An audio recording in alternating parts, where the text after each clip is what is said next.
Gestión de riesgos, perteneciente al proceso de direccionamiento estratégico. Cordial saludo, mi nombre es Willington Olarte Arias.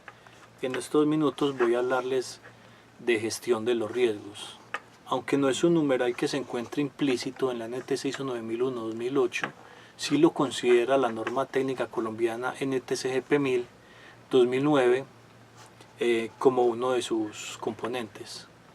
Para la nueva versión, que es la ISO 9001-2015, vamos a encontrar en el numeral 6.1, acciones para abordar riesgos y oportunidades, todo lo que tiene que ver con gestión de riesgos. Usualmente, por regla general, se utiliza la norma ISO 31000 de gestión de riesgos, norma técnica colombiana, para gestionar este componente en las organizaciones.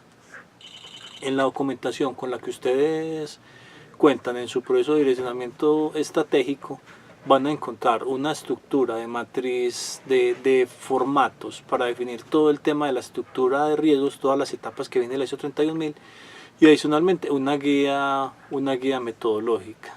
¿Cuál es el propósito? El propósito con el tema de riesgos es, primero, identifiquen un contexto estratégico. Ese contexto estratégico tiene dos componentes, tiene un componente interno y tiene un componente externo.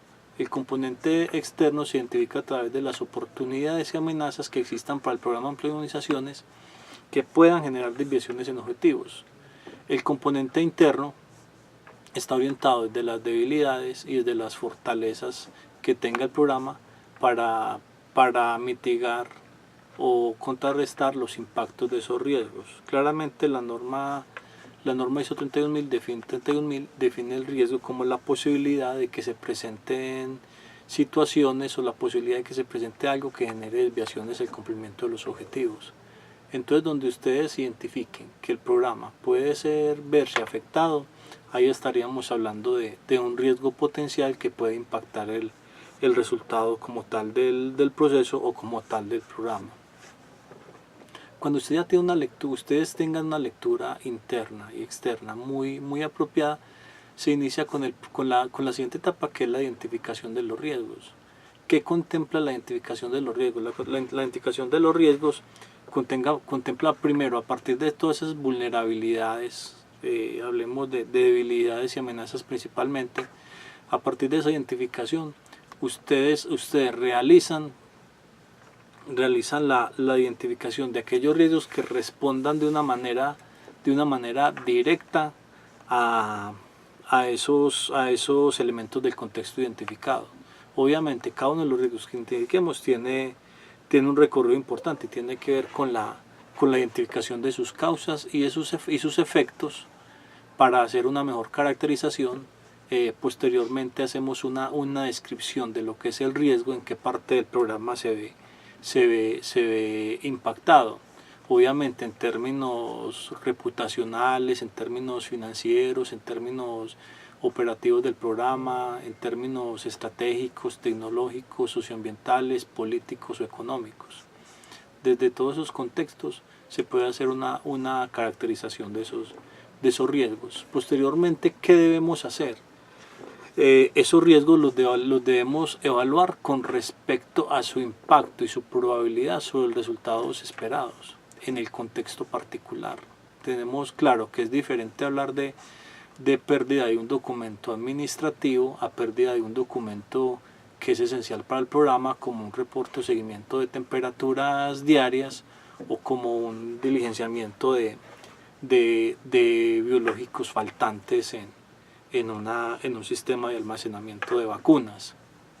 Entonces, de acuerdo a ese contexto, definimos qué tan probable es que ese riesgo se nos presente en términos de una escala que ustedes van a poder conocer en la guía metodológica.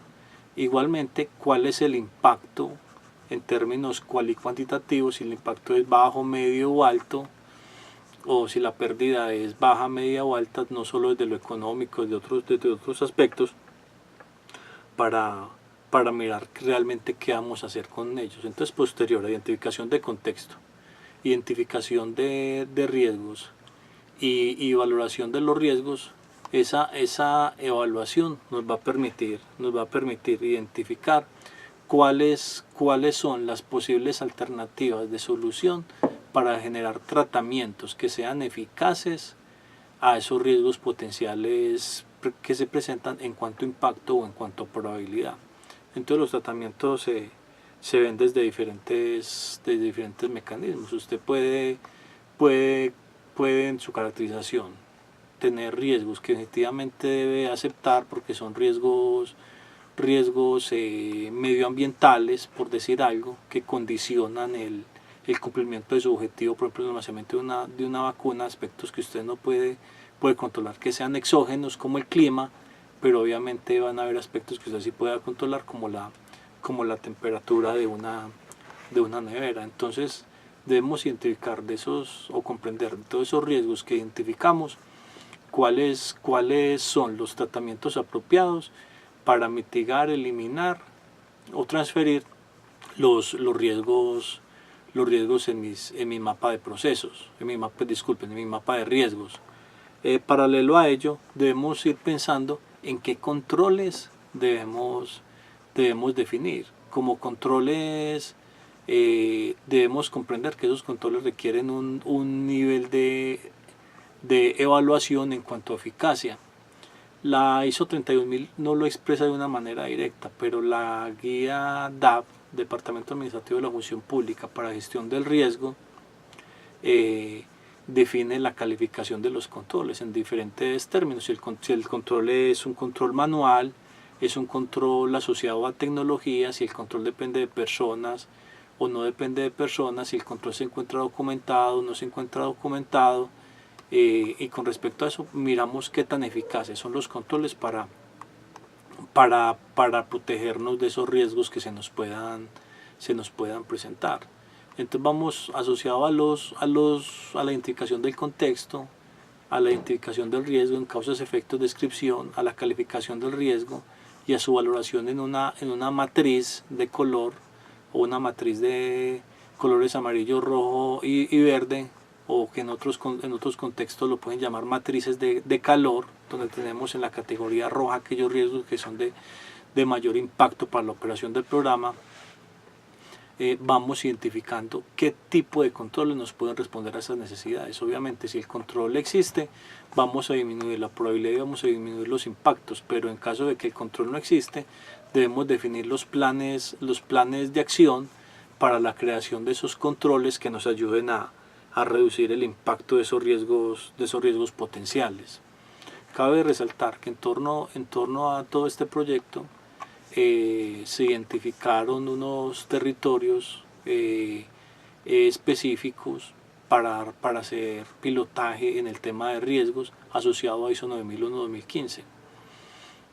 Como producto de estos pilotos, vamos a generar conocimiento, vamos a hacer divulgación de información para garantizar que todos los territorios hagan un ajuste de estos riesgos al contexto estratégico en el cual cada uno se mueve, porque el riesgo es personal. Puede ser el mismo programa, pero cada territorio tiene sus particularidades en cuanto a personas, en cuanto a tecnología, que puede generar resultados diferentes. Finalmente la metodología va a ser la misma, pero su aplicación al contexto va a ser diferente. Esperamos que de ustedes exista la iniciativa para profundizar sobre el tema de riesgos, entendiendo que el mundo de hoy, la globalización, la forma en que se conectan hoy los procesos a través de nuevas tecnologías, generan una dinámica diferente en cuanto a gestión de riesgos. Entonces se convierte en un reto para todos nosotros. Bajo la perspectiva del ISO 9001-2015, el riesgo debe ser visto como algo estratégico, algo preventivo, que nos va a ayudar sí o sí a prevenir esos impactos potenciales de la materialización de esos riesgos. Entonces la invitación desde este espacio es que estudien un poco sobre el tema. Bajen de la página del DAP la guía de gestión del riesgo asociada a NTCP 1000 y hagan su elaboración, su estudio para identificar en este tema qué potencialidades o qué dificultades tenemos. Sin más pormenores, muchísimas gracias.